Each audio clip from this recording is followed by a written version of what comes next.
My girlfriend demanded, delete all your female coworkers from social media. I don't trust them. I said done. Then I deleted her instead and made the breakup post public. Her friends were texting her screenshots before she even noticed. 28 male was sitting at my desk eating lunch when my girlfriend Brenna, 26, stormed into my home office with her phone in hand. Who the hell is Kelsey? I looked up for my sandwich. My coworker, the one who handles procurement. Why did she like your photo from last weekend?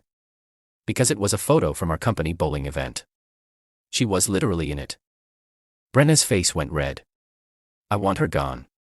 Delete her. Now, delete my coworker from social media because she liked a work photo. And every other female you work with. I don't trust them. I put down my sandwich. We'd been together for 14 months and Brenna's jealousy had been ramping up lately. But this was next level. That's like 12 people, including my manager. I don't care. If you loved me, you'd do it. If you trusted me, you wouldn't ask. She pulled up a chair and started scrolling through my friends list. Kelsey, gone. Destiny, gone. Addison, definitely gone. Look at her profile pic. She's basically naked. I looked.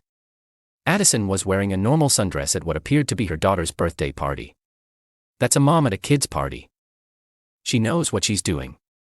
Delete them all or we're done. The ultimatum hung in the air. Brenna stood there with her arms crossed, waiting. Done, I said. Really? Her face lit up. You'll delete them. Already did. She grabbed my phone to check. Her smile disappeared. You didn't delete anyone. I deleted you. What? I turned my laptop screen toward her. There it was. My relationship status changed from 30 seconds ago. Single. The post already had comments rolling in. Finally. My brother. About time, bro. My best friend, Reed. Yes. Drinks tonight. Another friend.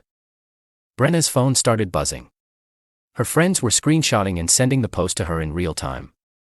You made it public. Yep. Figured everyone should know I'm available, since apparently I can't have female coworkers without it being an issue. She lunged for my laptop, but I closed it. Delete that now. No. You gave me an ultimatum. I made my choice. This isn't what I meant. You said delete them or we're done. We're done. Her phone was going crazy. I could see the notifications piling up. Texts. Calls. Instagram DMs. Everyone can see this. That's kind of how public posts work. She started crying. Not sad tears. Rage tears. You humiliated me. You tried to control who I can be friends with based on their gender. That's not normal. I was protecting our relationship. From my 58-year-old accounting manager. From Kelsey, who's been married for 9 years. From Addison, who brings her kids to work events. She grabbed her stuff and stormed out, but not before screaming. You're going to regret this. Narrator, I did not regret it. Update 1. The fallout has been immediate and hilarious. So within an hour of the breakup post, Brenna had posted her own version of events. Just found out my ex has been emotionally cheating with multiple women at work. I asked him to set boundaries and he chose them over me. I'm devastated, but I deserve better. Problem is, people had already seen my post where I literally just said single with no explanation. So when she came in hot with the cheating allegations, people were suspicious. My coworker Kelsey actually commented, "Ma'am, I'm married with 3 kids and have met your ex exactly twice at work functions. What are you talking about?" Brenna responded, "Stay away from him. Homewrecker." Kelsey screenshotted it and sent it to our entire department's group chat. With y'all, his ex is Wilden. But here's where Brenna really messed up. She decided to message every single female on my friends list, warning them about me. She sent the same copy-paste message to everyone. "Hi, you don't know me, but I'm my name, SX. I wanted to warn you that he's a manipulative cheater who can't be trusted around women. He chose his co-workers over our relationship. Be careful." 3 problems with this strategy. 1. She accidentally sent it to my mom. 2. She sent it to my cousin. 3. She sent it to my company's HR director. My mom called me immediately. Did that crazy girl just call me a threat to your relationship? My cousin posted the message publicly with, LMAO, she really sent this to his whole family. But the HR director? That was the kill shot. Pamela, our HR director, forwarded it to me with, is this real? Because if she's harassing our employees, we need to document this. Turns out, Brenna had sent it to 8 women from my company. Pamela reached out to all of them to get copies of the messages. Then, Brenna made mistake number 2. She showed up at my office. Security camera footage is beautiful. She walked in at 11:30 a.m., marched to the front desk, and demanded to speak to all the females who work with my name. The receptionist, confused, asked if she had an appointment. I don't need an appointment to protect other women from a predator. Security was called. Brenna was escorted out. The whole thing took 4 minutes, but she managed to call me a manipulative narcissist loud enough for 3 floors to hear. Pamela called me in. We're issuing a no trespass order. She can't come within 500 feet of the building. I'm sorry about this. Don't be. Destiny recorded the whole thing from her desk. It's already become a meme in the marketing department. She showed me her phone. Someone had added the Curb Your Enthusiasm theme to Brenna being escorted out. I'm not gonna lie, I laughed. That night, Brenna's best friend Tori texted me. Hey, I know we're not close, but you need to know Brenna's planning something. She's been screenshotting all your posts and making a document about your emotional abuse. Just wanted to warn you. Thanks. Why are you telling me? Because she did this to her ex too. Made a whole website about him. It's still up. She sent me the link. It was a whole site dedicated to exposing some dude named Garrett with photos, screenshots of text taken out of context, and wild accusations. I immediately screenshotted everything and sent it to my lawyer friend. Yeah, I have a lawyer friend now. This story required 1. Update 2. Brenna went nuclear.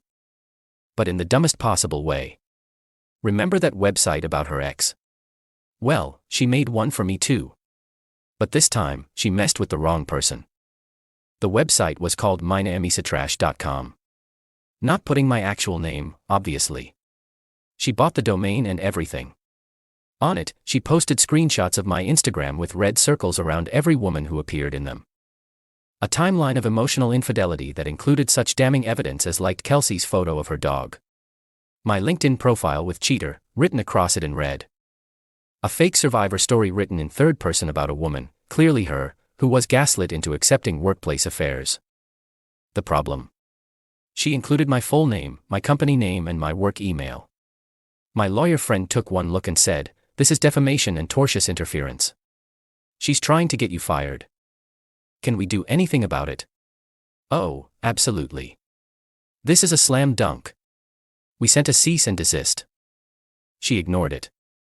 Then she escalated by creating an Instagram account. Survivors of my name. She posted daily, warning posts about me. She tagged my company. She tagged random women who followed me.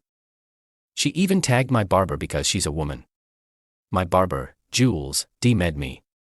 Bro, your ex just warned me about getting too close to you during haircuts. I'm crying. But here's where Brenna really screwed herself. She decided to contact my ex-girlfriend from college, Haley, to compare notes. Haley and I dated for 2 years, broke up amicably, and still occasionally like each other's posts. Normal adult stuff. Brenna sent her this long message about how I was probably cheating on her too, and how they should stand together as survivors. Haley's response was perfect. She screenshotted it and posted it publicly. Hi everyone. My ex's current ex, wild sentence, just contacted me trying to create some victim narrative. For the record, my name never cheated on me. We broke up because I got a job across the country. He was respectful and kind throughout our relationship. This woman is unhinged and harassing people. Also girl, you sent this to my business account. I'm a lawyer now. Cease and desist coming your way too. The comments were brutal. Not the lawyer ex-ma'am chose violence and hit a legal wall. Imagine being so crazy your ex's ex has to defend him.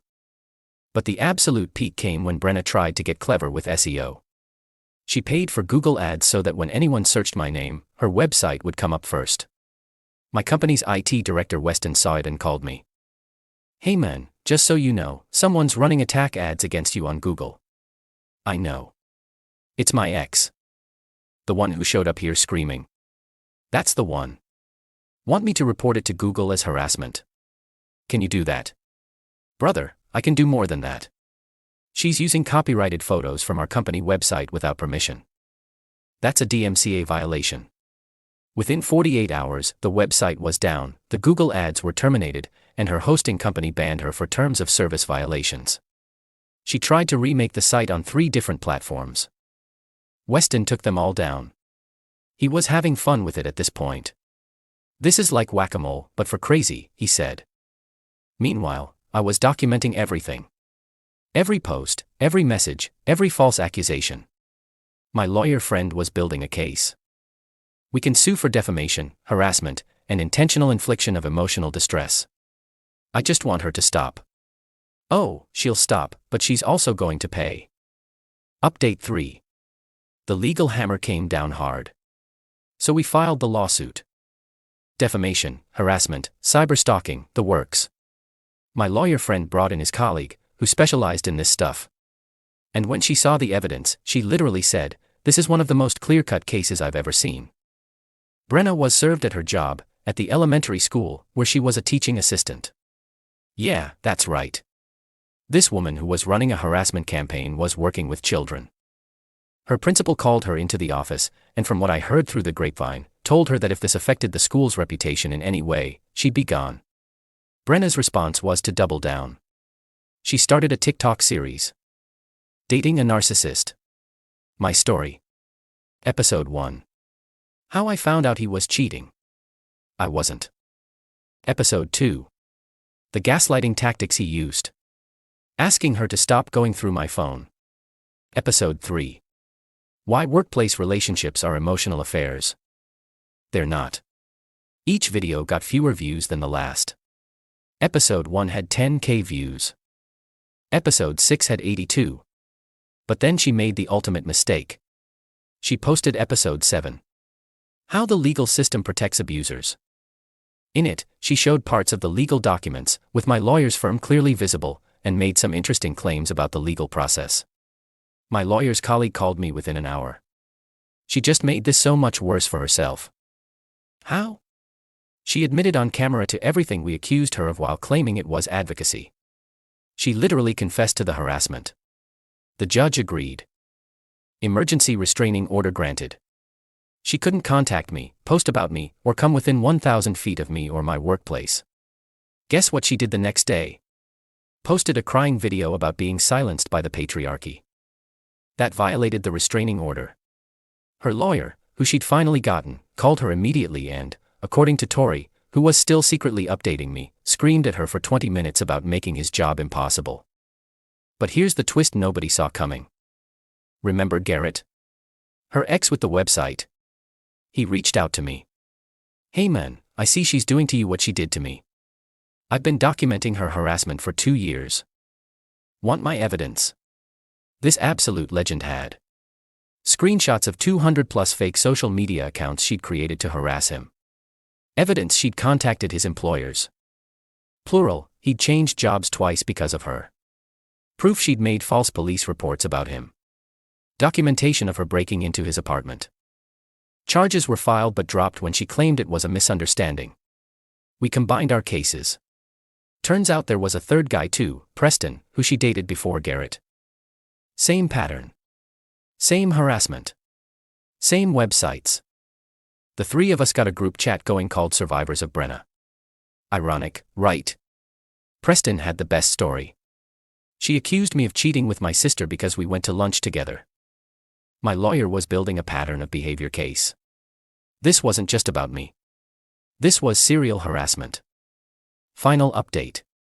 Court day arrived and Brenna showed up in what I can only describe as courtroom cosplay. A black suit that looked like she Googled what to wear to court and bought the first result. Her lawyer looked exhausted before we even started. The judge reviewed the evidence. All of it. The websites. Yes, plural. She'd made them for all three of us. The fake social media accounts. The harassment campaigns. The restraining order violation. Miss Brenna, the judge said, I've been doing this for 15 years and this is one of the most extensive harassment campaigns I've ever seen. Brenna tried to interrupt. Your Honor, I was just warning other women. You were systematically attempting to destroy 3 different men's lives because they broke up with you. Her lawyer put his head in his hands. The judgment. $50,000 in damages. $30,000 to me. $15,000 to Garrett. $5,000 to Preston. Permanent restraining orders for all 3 of us. 200 hours of community service. Mandatory psychological counseling. 5 years of probation. If she violates any of these terms, she goes to jail. But the best part? The judge ordered her to post a public apology on all her social media accounts admitting to the harassment and false accusations. She had to keep it up for 30 days. She posted it. The comments were absolutely brutal. Her own friends were calling her out. Tori commented, I tried to tell you to stop. Her school found out about the judgment. Small town. News travels. She was quietly asked to resign. Something about not representing the values of the institution. Her parents had to pay the damages because she couldn't. Her dad called me to apologize. We failed somewhere, he said. We're getting her help. I hope it works. For what it's worth, she's done this since high school. You're not the first. You're just the first to fight back. That hit different. How many guys just took it because fighting back seemed too hard? As for the aftermath, Garrett started dating again. He met someone nice who thinks the whole story is insane but hilarious. Preston moved to another state for a fresh start but stays in our group chat. He sends memes about crazy exes. Me. I'm doing great. My company actually gave me a raise because anyone who handles that level of crazy that professionally deserves recognition. Weston and I became actual friends. Trauma bonding is real. Started dating someone new. Met her at a coffee shop, not work. Learned that lesson. When I told her about Brenna on our 4th date, she said, wait, are you website guy? My friend sent me that restraining order violation TikTok. That was wild. Fame I never wanted but here we are. The best update. Kelsey from accounting, the one whose work photo started this whole thing, sent Brenna a Christmas card this year. Just a normal card with her family photo. Brenna couldn't respond because of the restraining order but Tori said she screamed for 10 minutes. Kelsey's a legend. Last I heard, Brenna moved back in with her parents and deleted all her social media. She's working at a call center now and supposedly in therapy. Do I feel bad? Nah. She literally tried to destroy my life because I had female coworkers.